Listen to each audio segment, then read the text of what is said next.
नमस्कार साथियों, स्वागत है हमारे YouTube चैनल अवध एडु हब में। मैं अवध किशोर आपके साथ एक ऐसे टॉपिक की चर्चा पर आया हूं जो आपने शायद नहीं पढ़ा होगा। और आज का टॉपिक इंग्लिश का बहुत महत्वपूर्ण होने वाला है। आप जिस कंपटीशन को देने जाएंगे वहां पर इससे एक या दो तीन क्वेश्चन जरूर रहेंगे। वो क्या है, देखिए हमारे साथ एक नए और मजेदार टॉपिक के साथ। लेकिन आपसे मेरा रिक्वेस्ट है कि आप मेरे चैनल को जरूर सब्सक्राइब करें, मेरे वीडियोस को लाइक करें और लास्ट तक इस वीडियो को देखें। इसमें हम सारे कंफ्यूजन को दूर किया है सेंटेंस का। इसमें हम लोग पढ़ेंगे पार्ट ऑफ सेंटेंस। शायद आपने नहीं पढ़ा होगा पार्ट ऑफ सेंटेंस। तो चलिए सेशन को स्टार्ट करते हैं। तो देखिए सेंटेंस का अर्थ होता है वाक्य, जो आपने पढ़ा होगा।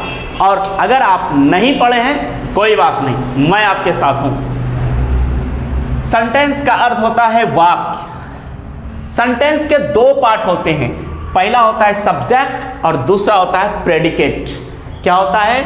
सब्जेक्ट और प्रेडिकेट। सब्जेक्ट का अर्थ होता है उद्देश्य या कर्ता, जो काम करता है, और प्रेडिकेट का अर्थ होता है विधेय। जैसे कि अब इसके डिफिनेशन को देखते हैं। क्या कहता है? A subject is the words और group of words about which something is said in a sentence. इसका अर्थ क्या हुआ? देखिए, शब्दों का वह समूह जिसके बारे में सेंटेंस में कुछ कहा जाता है। देखिए, सेंटेंस में कुछ कहा जाता है। अब क्या? देखिए, जैसे हम कहते हैं दे आर प्लेइंग, तो यहां पर दे जो होगा वो मेरा होगा सब्जेक्ट। क्या होगा? सब्जेक्ट होगा। अब प्रेडिकेट की ओर चलते हैं। देखिए, प्रेडिकेट क्या होता है? ए प्रेडिकेट इज द वर्ड और group of words which says और से समथिंग अबाउट द सब्जेक्ट। इसका अर्थ ये हुआ कि सेंटेंस में क्या कहा जा रहा है सब्जेक्ट के लिए, उसको हम कहेंगे विधेय और इंग्लिश में कहेंगे प्रेडिकेट। देखिए, यहां पर दे तो सब्जेक्ट हुआ, लेकिन ये जो रेस्ट बच गया आर प्लेइंग, उसको हम कहेंगे विधेय। और एक एग्जांपल से समझते हैं। He is going to school, यहां पर ही मेरा हो जाएगा सब्जेक्ट और इज के बाद जो बच जाता है इसको हम कहेंगे प्रेडिकेट। क्या कहेंगे? प्रेडिकेट। और ये हो गया मेरा सब्जेक्ट। अब आपको समझ में आया? तो यहां पर बात आती है कि सब्जेक्ट हम ढूंढेंगे कैसे, तो वो भी मैं आपको बता रहा हूं साथियों। अब हम लोग इसमें सीखेंगे कि सब्जेक्ट को और प्रेडिकेट को कैसे चुनेंगे, कैसे ये पता लगा सकेंगे ये इसका सब्जेक्ट होगा। तो देखिए, हमने आपके सामने एक सेंटेंस लिखा है दे आर प्लेइंग। अगर आप यहां पर हु आर प्लेइंग बोलेंगे, हु लगा के क्वेश्चन करिए हु आर प्लेइंग, तो इससे क्या आंसर आता है? आंसर आता है दे आर प्लेइंग। इसका मतलब हु से जो क्वेश्चन करने पर जो आंसर आता है वो मेरा होता है सब्जेक्ट। समझ में आया? अब देखिए प्रेडिकेट। यहीं पर आप दूसरा सेंटेंस हम लिखे हैं व्हाट आर दे डूइंग। ये सेंटेंस में क्या कह रहा है कि वे लोग क्या कर रहे हैं। तो ऐसे सेंटेंस में आप क्या देखें कि व्हाट लगा के जो क्वेश्चन किया जाता है, जो आंसर प्राप्त होता है, उसको हम कहते हैं प्रेडिकेट। तो आपको यहां पर समझ में आ गया होगा कि हु से क्वेश्चन करने पर जो आंसर आता है उसको सब्जेक्ट, और व्हाट से क्वेश्चन करने पर या विच से क्वेश्चन करने पर जो आंसर आता है उसको हम कहेंगे प्रेडिकेट। तो चलिए अब इसके मेन पॉइंट्स को पढ़ेंगे जो परीक्षा की दृष्टि से बहुत ही महत्वपूर्ण है। आप इस सेशन को लास्ट तक देखिए। साथियों, हम लोग प्रेडिकेट और सब्जेक्ट के बारे में जान चुके हैं। अब इसके महत्वपूर्ण पॉइंट्स बताएंगे जो आपको आगे बहुत काम देने वाला है इंग्लिश के माध्यम में। वहां पर आप जब देखेंगे इंग्लिश के सेंटेंस को पढ़ेंगे आपको पता ही नहीं चलेगा कि इसका मतलब क्या हुआ। देखिए ऐसे ऐसे फैक्ट को मैं ला रहा हूं जिससे आपका इंग्लिश इंप्रूव होगा। वो क्या है, सब्जेक्ट और प्रेडिकेट के बारे में। ये देखिए सबसे पहले आपको जानना है कि सब्जेक्ट प्रायः किसी भी वाक्य के पहले आता है, ये तो आप जानते ही होंगे। लेकिन कभी कभी वाक्य को जोरदार यानी एम्फैटिक बनाने के लिए हम क्या करते हैं, सब्जेक्ट को प्रेडिकेट के बाद डालते हैं। जैसे कि पहले सेंटेंस को देखिए, Ram is going to school, इसमें राम पहले आया तो सिंपल सी बात है, तो राम पहले आया है, ये तो साधारण वाक्य जैसा हुआ।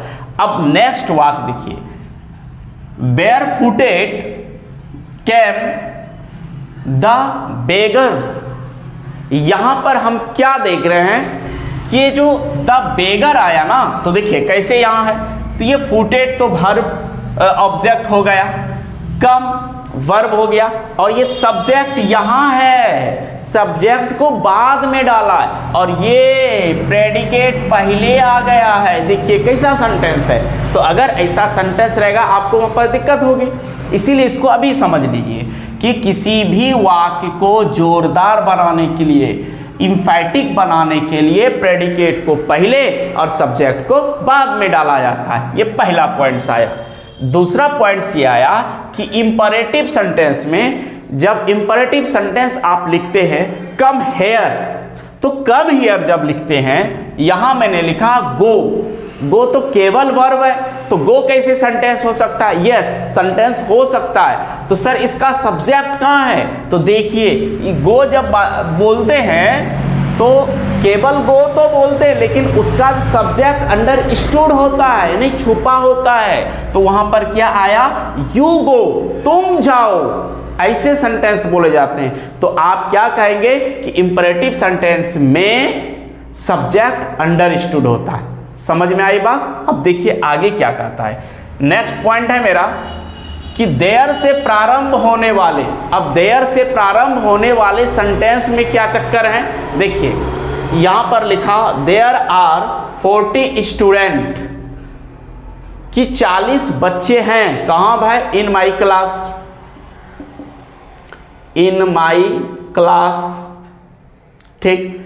तो इसमें सब्जेक्ट तो आप कहेंगे देयर हुआ नहीं, तब क्या होगा? देखिए तब यही होगा देयर इसका रियल सब्जेक्ट नहीं है। रियल सब्जेक्ट वो होता है जो वर्ब के बाद आता है। याद रखिए देयर वाला सेंटेंस में रियल सब्जेक्ट क्या होता है? जो वर्ब के बाद आता है। वर्ब के बाद क्या आया? 40 स्टूडेंट, तो इसका सब्जेक्ट क्या हो गया? 40 स्टूडेंट। यहां पर आप इसको सब्जेक्ट के रूप में डिनोट करेंगे। और प्रेडिकेट सर, प्रेडिकेट जो बच गया वो आपका प्रेडिकेट हो गया।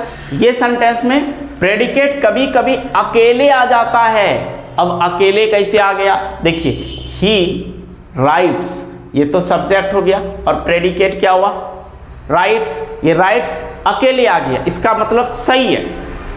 क्या सही है? कि ये पूरा सेंटेंस पूरा कर रहा है, ये सेंटेंस को ही राइट्स, वो लिखता है। यहां तक समझ में आया? तो नेक्स्ट देखिए क्या साथियों, नेक्स्ट पॉइंट बहुत ही वीवीआई है कंपटीशन के दृष्टिकोण से, और कंपटीशन में जो कॉमन एरर आप पढ़ते हैं उसमें ये टॉपिक से बहुत सारे क्वेश्चंस पूछे जाते हैं। देखिए वो टॉपिक्स क्या है। ये पॉइंट है मेरा डायरेक्ट ऑब्जेक्ट और इनडायरेक्ट ऑब्जेक्ट। क्या होता है डायरेक्ट ऑब्जेक्ट और क्या होता है इनडायरेक्ट ऑब्जेक्ट? अगर आप इसको नहीं जानते हैं तो देखिए,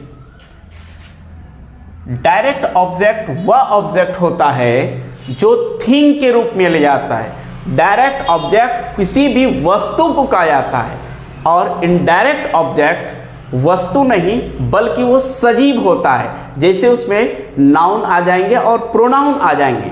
देखिए जैसे सेंटेंस के माध्यम से इसको हम समझते हैं। The teacher taught him grammar, यहां पर आपने क्या देखा? ये जो हिम है वो मेरा इनडायरेक्ट ऑब्जेक्ट हुआ, और ये ग्रामर जो है वो डायरेक्ट ऑब्जेक्ट हुआ। तो यहां क्लियर हो गया, हिम कोई व्यक्ति ही होगा।